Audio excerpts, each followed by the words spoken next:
जब आप प्राचीन दुनिया के बारे में सोचते हैं तो सबसे पहले आपके दिमाग में मिस्र के शुष्क खुले रेगिस्तान और विशाल पत्थर के पिरामिड आते हैं। अब हजारों मील पूर्व की ओर यात्रा करें और आपको एक अलग तरह की पत्थर की विरासत मिलेगी। भारत में मंदिर पहाड़ों की तरह ऊंचे उठते हैं, जो आधार से शिखर तक हजारों नक्काशीदार आकृतियों से ढके हुए हैं। ये दोनों सभ्यताएं विशाल पर्वतों और समुद्रों से अलग थीं।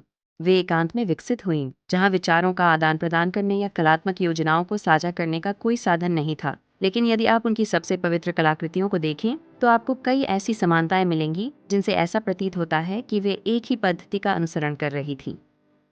इन संबंधों को समझने के लिए हमें एक ऐसे स्थान पर जाना होगा जहां हम इन कलाकृतियों को उनके बीच की दूरी की परवाह किए बिना एक साथ रख सकें।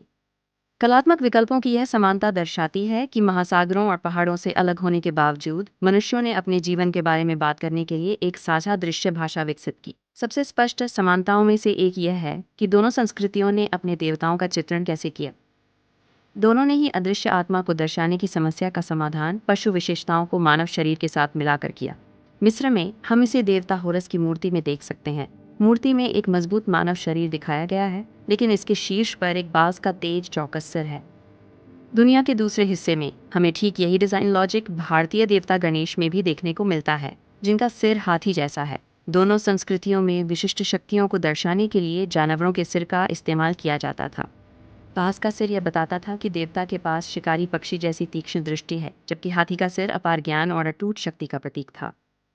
यह पैटर्न भारतीय पत्थर की नक्काशी में हर जगह दिखाई देता है, जैसे कि देवता वराह की यह नक्काशी, जिसमें वे एक जंगली सुअर का सिर धारण किए हुए हैं, जो उनके शक्तिशाली रक्षक होने का प्रतीक है। दृष्टि या सुरक्षा जैसे अमूर्त विचारों को पत्थर पर उकेरना कठिन होता है। जानवरों को प्रतीक के रूप में उपयोग करके इन प्राचीन कलाकारों ने प्रकृति की अदृश्य शक्तियों को ऐसी चीज बना दिया जिसे उनके लोग देख और समझ सकें। ये पशु मानव संकर एक सार्वभौमिक उपकरण थे, जिनका उपयोग दोनों समाजों द्वारा प्राकृतिक जगत को भौतिक रूप देने के लिए किया जाता था। हम इन आकृतियों को उनके मंदिरों की दीवारों को सुशोभित करने वाले वानस्पतिक प्रतीकों में भी देख सकते हैं। इस मिस्र के स्तंभ के शीर्ष को देखिए।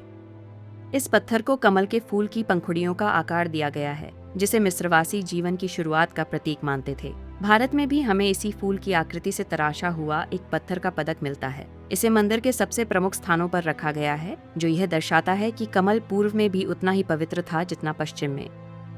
हजारों मील दूर स्थित दो समूहों ने अपने सबसे महत्वपूर्ण प्रतीक के रूप में एक ही फूल को क्यों चुना? इसका संबंध जल से है। मिस्र में नील नदी शुष्क रेगिस्तानी पहाड़ों के बीच पौधों और फसलों की एक पतली हरी जीवन रेखा प्रदान करती थी। भारत में भी यही स्थिति थी, जहां गंगा नदी का किनारा जीवन का केंद्र था, जो लोगों, पत्थर की इमारतों और हरी भरी हरियाली को आपस में जोड़ता था। दोनों नदियों का एक समान चक्र था, जिसमें जल का प्रवाह बढ़ता और फिर घटता था। कमल, जो कीचड़ में धंस जाता है और फिर जल के वापस आने पर सतह पर खिल उठता है, जन्म और पवित्रता का एक आदर्श प्रतीक बन गया। चूंकि ये दोनों संस्कृतियां जल के किनारे एक ही प्रकार का जीवन व्यतीत करती थीं, इसलिए स्वाभाविक रूप से उन्होंने एक ही प्रकार की प्रतीकात्मक भाषा विकसित की। ये समानताएं कभी नकल या आदान प्रदान नहीं की गईं, बल्कि ये स्वाभाविक रूप से विकसित हुईं, क्योंकि दोनों समाज एक ही मानवीय समस्याओं को हल करने की कोशिश कर रहे थे। यह ठीक वैसा ही है जैसे दो ऐसे लोग जो कभी मिले नहीं हैं, नदी पार करने के लिए डोंगी बना रहे हों। उन्होंने एक दूसरे की नकल नहीं की, उन्होंने काम के लिए सबसे उपयुक्त उपकरण ढूंढा। वे एक जैसे रचनात्मक समाधानों पर पहुंचे, क्योंकि उन्हें बिल्कुल एक जैसी पर्यावरणीय समस्याओं का सामना करना पड़ा था।